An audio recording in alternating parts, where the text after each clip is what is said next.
Hello students, welcome back to my YouTube channel DS Group of Education. তোমাদের সবাইকে আমার YouTube চ্যানেলে স্বাগত জানাই। আজকে আমরা আরেকটি নতুন টপিক নিয়ে আলোচনা করব। যেই টপিকটি একটি খুবই গুরুত্বপূর্ণ বিষয়, কারণ এর উপর ভিত্তি করে আমরা ক্লাস 12-এ এবং আজকেও এবং পরবর্তী ক্লাসেও দেখলো যে কিভাবে মেনু প্রিপারেশন হয়ে থাকে। এখানে কি বলা হয়েছে, রেকমেন্ডেড ডায়েটারি অ্যালায়েন্সেস। তার মানে এই আরডি এর উপর ভিত্তি করে আমরা দৈনন্দিন জীবনে যে রকমের খাদ্য গ্রহণ করে থাকি, সেই খাদ্য গ্রহণের অ্যামাউন্টটা নির্ধারিত হয়ে থাকে। এবার আরডিএ সম্পর্কে জানার আগে আরডি এর একটু ইতিহাস সম্পর্কে আমরা দেখব।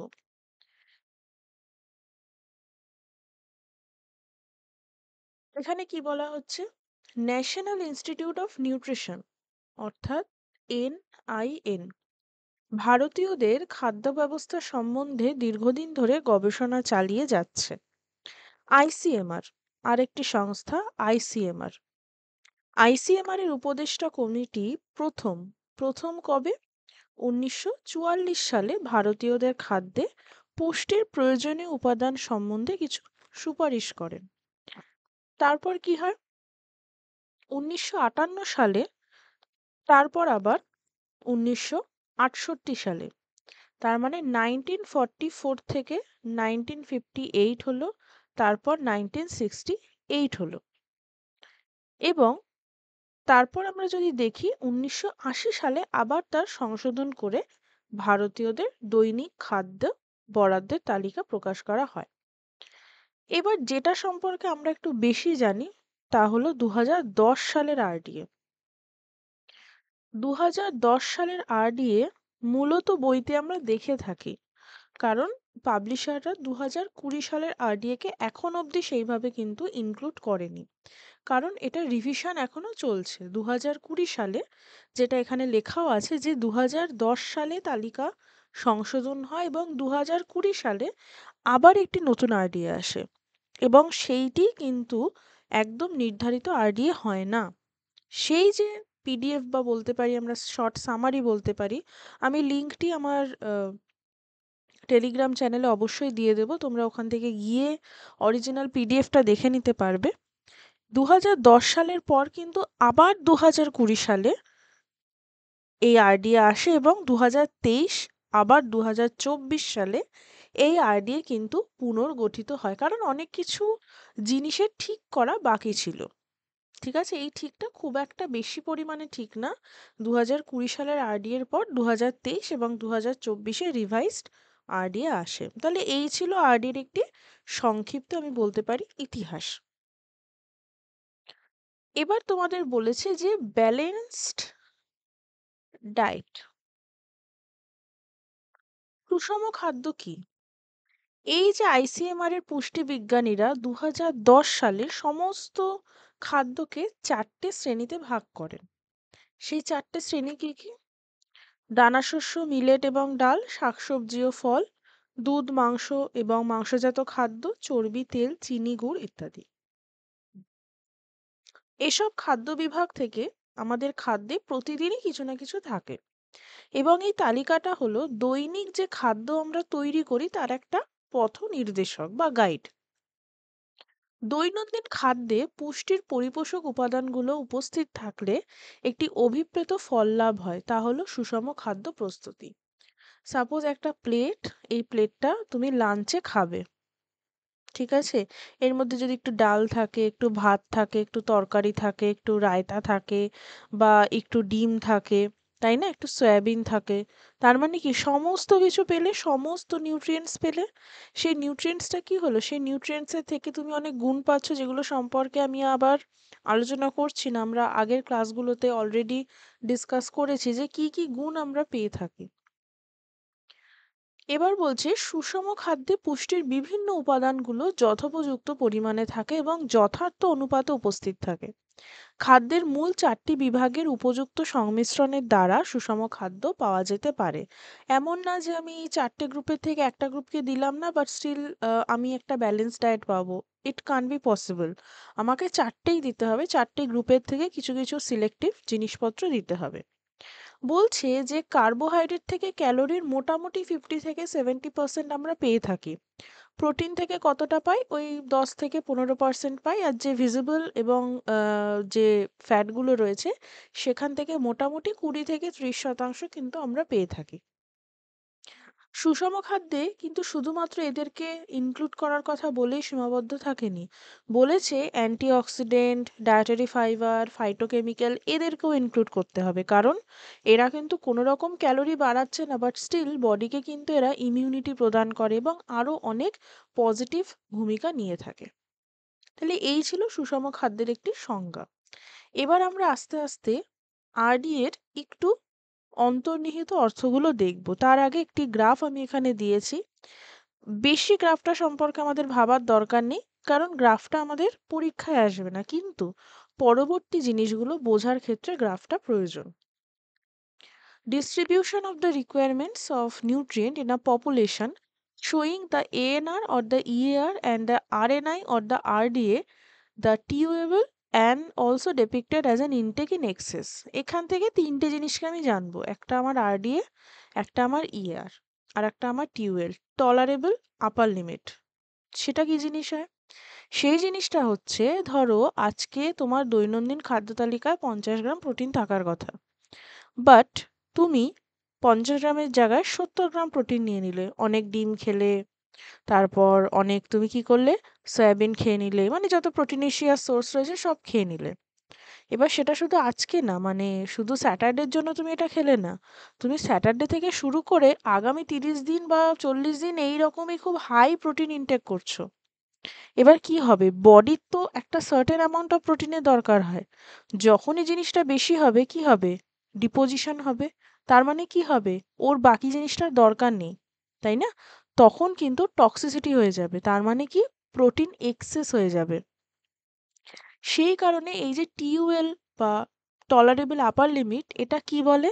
এটা আমাদেরকে বলে দেয় যে কতটা পর্যন্ত তুমি এক্সেস পার ডে খেতে পারো। তার বেশি কিন্তু তুমি খেতে পারবে না।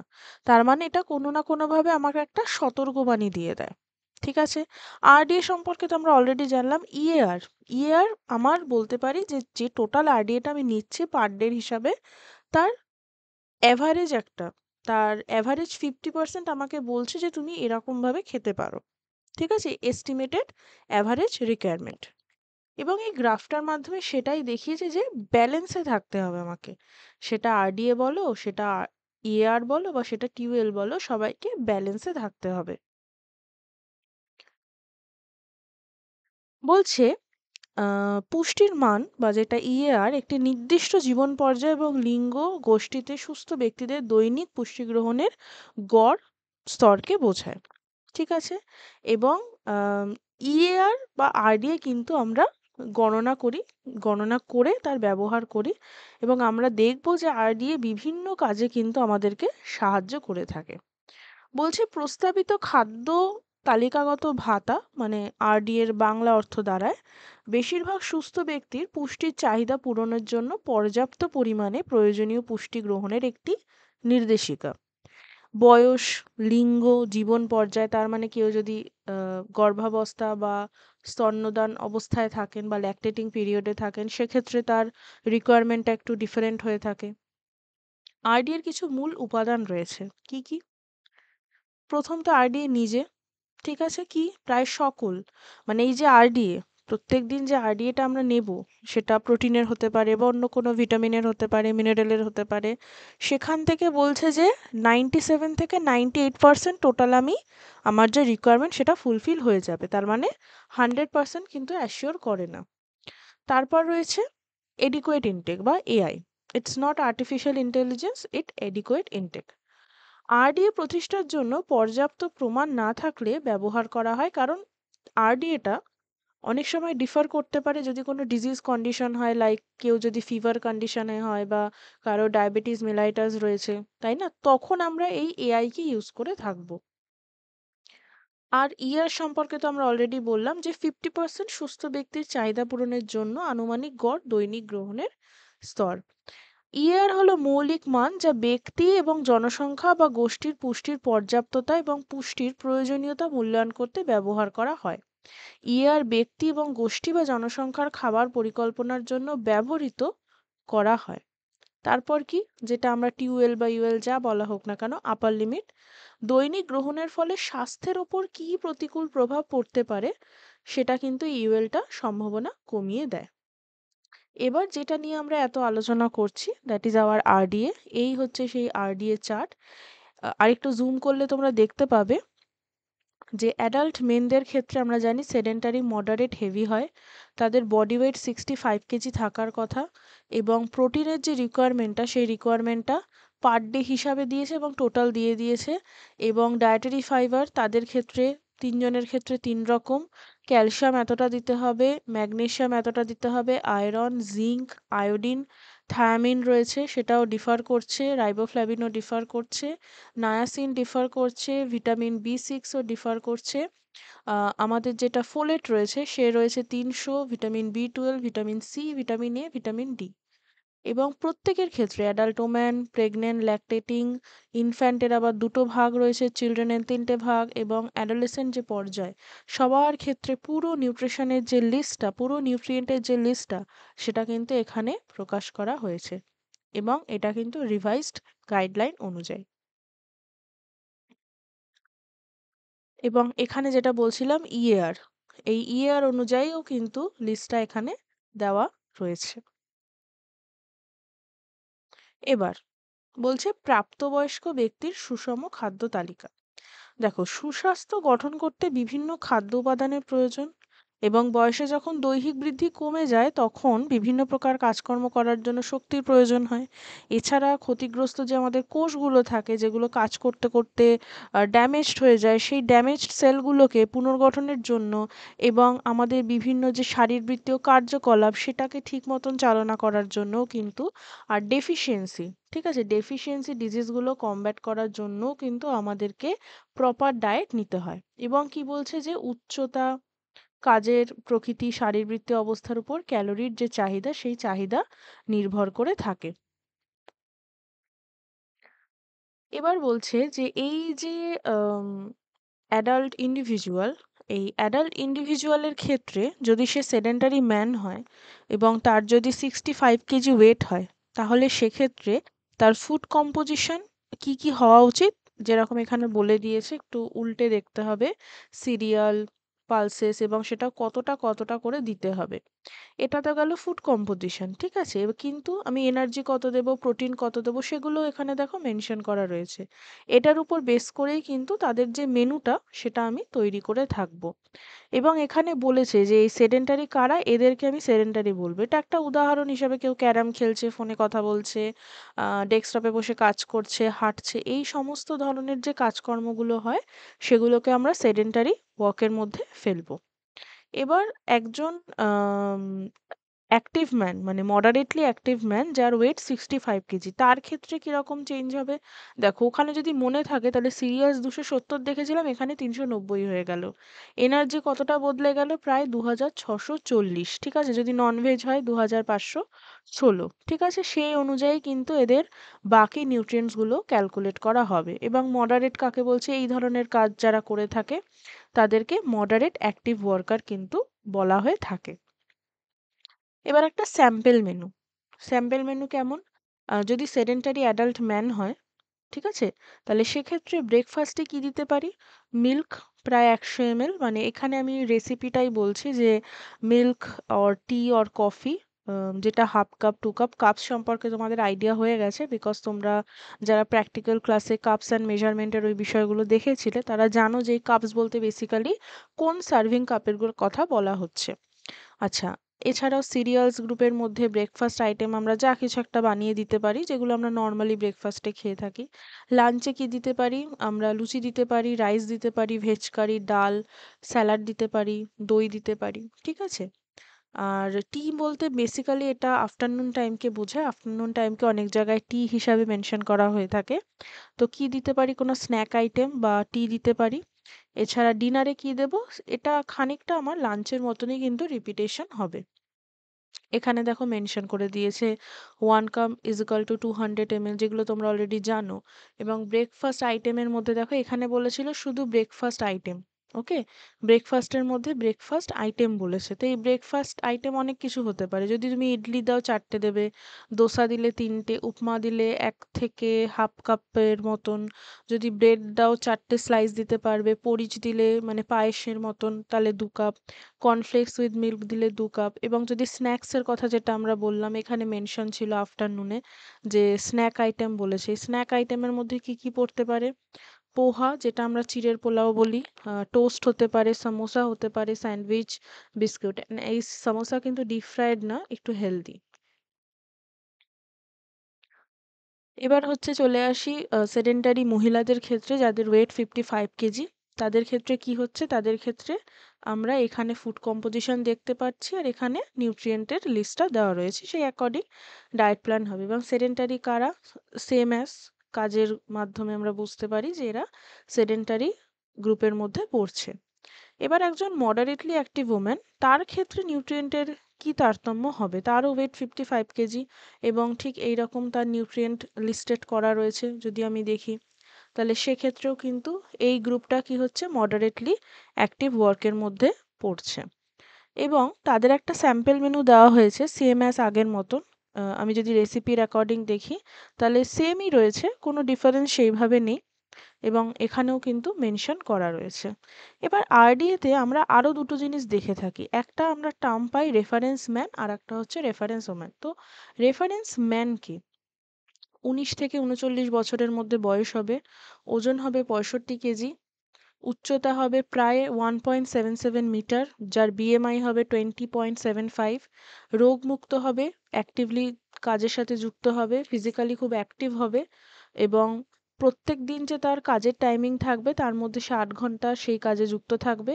মাঝারি ধরনের কার্যকলাপ থাকবে তার মধ্যে। যখন সে কর্মক্ষেত্রে থাকবে না, মানে কোনো কাজ করছে না, 8 ঘন্টা সে বেডে থাকবে, তার মানে ঘুমোবে, 4 থেকে 6 ঘন্টা বসে থাকবে বা চলাফেরা করবে, 2 ঘন্টা হাঁটবে এবং সক্রিয় বিনোদন বা গৃহস্থালির কাজের সাথে যুক্ত থাকবে। এটা রেফারেন্স ম্যান বললে আমি এটাই লিখব। রেফারেন্স ওম্যান কাকে বলবো? 19 থেকে 39 বছরের মধ্যে বয়স হবে, গর্ভবতী হবেন না, স্তন্যপান করাবেন না, ওজন হবে 55 কেজি, উচ্চতা 1.62, বিএমআই হয়ে যাবে 20.95, রোগমুক্ত, এও কিন্তু ফিজিক্যালি অ্যাক্টিভ হবে। এবং ফুল ডে যে ওয়ার্ক টাইমিং সেটা same as the reference man. এবং এখানেও বলছে যে 8 ঘন্টা সে কাজের সাথে যুক্ত থাকবে, এবং যখন সে কাজের সাথে যুক্ত থাকবে না তখন 8 ঘন্টা সে বিছানায় থাকবে, 4 থেকে 6 ঘন্টা বসে থাকবে, চলাফেরা করবে, 2 ঘন্টা হাঁটবে বা সক্রিয় বিনোদন বা গৃহস্থালির কাজে ব্যয় করবে। এবার চলে আসি এই ছোট্ট ছোট্ট বাচ্চাদের, যখন আমি ডায়েট প্ল্যানের কথা বলবো সেইটা আমরা কি দেখবো। দেখো, প্রাক বিদ্যালয়গামী, তার মানে প্রি স্কুলার। বলছি 1 থেকে 6 বছরের শিশুরাই প্রাক-বিদ্যালয়গামী শিশু। এবং এদেরকে কি বলা হয়? এদেরকে কি বলা হচ্ছে যে এরা প্রি-স্কুলার। কেন প্রি-স্কুলার? কারণ নরমালি এরা যে অ্যাকচুয়াল স্কুল হয়, সেই স্কুলিংটা কিন্তু 6 বছরের পরই স্টার্ট হয়। তো যেহেতু এরা ওই আঙ্গনবাড়ি যাক বা কোনো প্লে স্কুলে যাক, সেটাকে বলা হচ্ছে প্রি-স্কুলার। এবং জন্মের পর থেকে যে ১ম যে বছরটা হয় সেটা শিশুর কাছে কিন্তু অত্যন্ত গুরুত্বপূর্ণ। কারণ এ সময় কি হয়? এ সময় তার বৃদ্ধি সংগঠিত হয় এবং এদের কিন্তু বডির প্রত্যেকটা পোরশন খুব ডেভেলপমেন্টাল স্টেজে এই সময় থেকে থাকে। তাদের দেহকোষ গঠন হয় এবং তার যে উপাদানগুলো রয়েছে দেহকোষ গঠনে, তারাও কিন্তু খুব অ্যাক্টিভলি থাকে, এবং তাই তাদের যে ডায়েটটা আমরা দেবো সেই ডায়েটটা কিন্তু খুব প্রপার হতে হবে। একজন ১ থেকে ২ বছরের শিশুর খাদ্য তালিকা, মানে ২ বছর বয়স পর্যন্ত শিশুকে মাতৃস্তন্য পান করাতেই হবে। কিন্তু তার সাথে, সাথে যে আমরা জানি যে সাপ্লিমেন্টারি ফিডিং স্টার্ট হয়ে যায়, মানে আমরা মাতৃস্তন্যপানের সাথে, সাথে আমরা বলছি না রেগুলারাইজ করতে হবে, বাট ৬ মাস অবধি ম্যান্ডেটরি এক্সক্লুসিভ ব্রেস্ট ফিডিং যেটাকে বলছে। তারপর থেকে ফ্রিকোয়েন্টলি এবং তার সাথে, সাথে কিছু আমাদেরকে খাবারও কিন্তু ইনক্লুড করতে হবে। যেমন ঘুম থেকে ওঠার পর মাতৃদুগ্ধ অথবা ফোটানো গরুর দুধ বা টিনের দুধ, মানে যেটা মার্কেট থেকে পাওয়া যায়, সেটা চিনি সহযোগে খাওয়াতে হবে।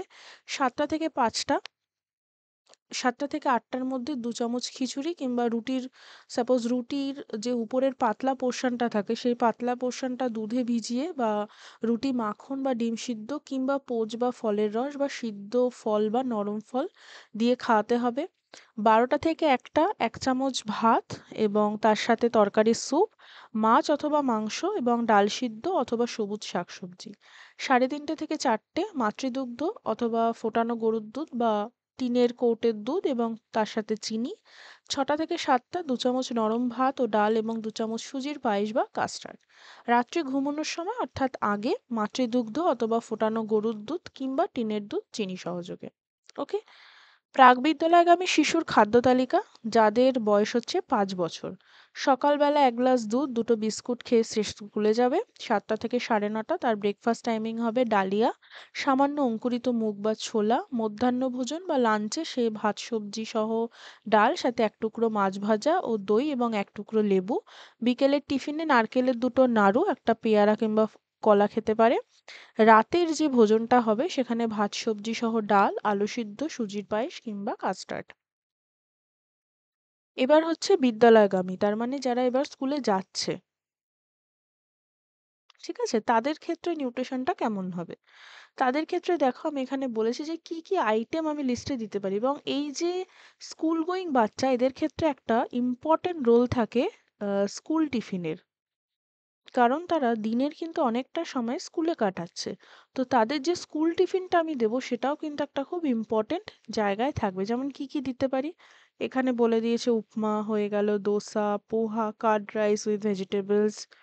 আরও রয়েছে idli with chutney and sambar, stuffed vegetable paratha, যেটা তোমাদের সিলেবাসেও রয়েছে। স্যান্ডউইচেস হয়ে গেল, চিজ, ভেজিটেবল বার্গার ইত্যাদি জিনিসগুলো আমি রাখতে পারি। ঠিক আছে? So this is all for today. I hope আজকের ক্লাস তোমাদের ভালো লেগেছে। যদি ক্লাস সম্বন্ধীয় কোনো ডাউট থাকে আমাকে কমেন্টে জিজ্ঞেস করতে পারো, এবং কেউ যদি পেড নোটস এবং ব্যাচে এনরোল করতে চাও for class 11 revision purpose or class 12 এর জন্য, আমাকে এই নাম্বারে হোয়াটসঅ্যাপ করবে অবশ্যই, এবং আমাকে মেলও করতে পারো। সো নেক্সট ক্লাসের জন্য অবশ্যই চ্যানেলের সাথে জুড়ে থাকবে, ভিডিওকে লাইক করবে, শেয়ার করবে, অ্যান্ড আবার নেক্সট ক্লাসে দেখা হচ্ছে। Thank you.